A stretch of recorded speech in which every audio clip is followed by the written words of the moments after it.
Cake খাওয়ার পর বড় ভাই ভান করল যে তার অ্যালার্জি হয়েছে। তারপর সোফায় লুটিয়ে পড়ল। পরের মুহূর্তেই সে ছোট ভাইকে ফাঁসিয়ে দিল, বলল এটা নাকি ছোট ভাই ইচ্ছে করে আমের কেক বানিয়েছে। এই কথা শুনে পুরো পরিবার ছোট ভাইকে বকাঝকা করতে শুরু করলো। কিন্তু আজ যে ছোট ভাইয়েরও জন্মদিন সেটা কেউ গুরুত্বই দিল না। ছোট ভাই ছিল এই পরিবারের বহুদিন পর খুঁজে পাওয়া জৈবিক সন্তান, কিন্তু দত্তক নেওয়া ছেলে ভয় পেত সে ফিরে এসে পরিবারের সম্পত্তির ভাগ চাইবে। এমনকি পারিবারিক ছবি তোলার সময়ও দত্তক ভাই ইচ্ছে করে তাকে সরিয়ে দিত। বাড়িতে ফিরে আসার পর টানা 10 বছর ছেলেটি অন্ধকার সিঁড়িঘরে থেকেছে। কোথা বেড়াতে গেলে সে পরিবারের সাথে খেলতে চাইত, কিন্তু তার অনুভূতির কোনো মূল্য ছিল না। পরিবারের সমস্ত ভালোবাসা ঢেলে দেওয়া হতো দত্তক ছেলের ওপরেই। সেই রাতে সম্পত্তির লোভে দত্তক ভাই ইচ্ছাকৃতভাবে তাকে গাড়ি দুর্ঘটনার শিকার বানায়, কিন্তু হয়তো সৃষ্টিকর্তার কৃপায় ছেলেটি আবার নিজের জন্মদিনে ফিরে আসে, পুনর্জন্মের মতো এক সুযোগ পায়। এইবারও দত্তক ভাই কেক খেয়ে অজ্ঞান হওয়ার ভান করে, কিন্তু ছেলেটি আর চুপ করে থাকে না। সে সরাসরি দত্তক ভাইয়ের মুখ কেকের মধ্যে চেপে ধরে এবং ঘোষণা করে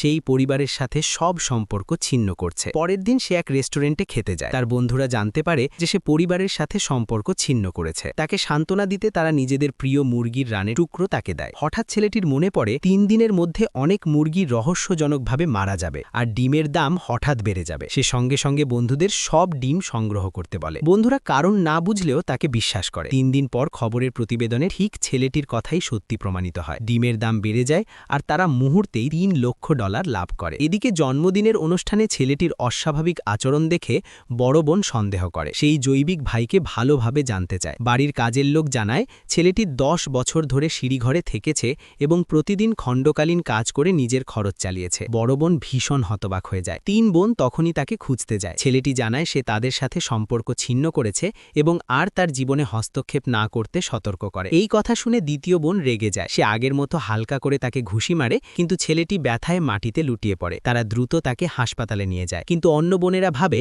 সে অভিনয় করছে। এক একজন করে সবাই চলে যায়, শুধু বড় বোনটি থেকে যায়। ঠিক তখনই ডাক্তার উদ্বিগ্নভাবে বেরিয়ে এসে জানায় ছেলেটির জরুরি অপারেশন দরকার এবং পরিবারের কারো সই প্রয়োজন। বড় বোন জানতে পারে ছেলেটির গুরুতর মায়োকার্ডাইটিস হয়েছে। ডাক্তার জানান গত 10 বছরের অতিরিক্ত পরিশ্রম ও অপুষ্টির কারণেই এই অবস্থা। তখনই বড় বোন উপলব্ধি করে এই পরিবারে কেউ কোনোদিন ছেলেটির খোঁজই নেয়নি। গভীর অপরাধ বোধে সে ভেঙে পড়ে।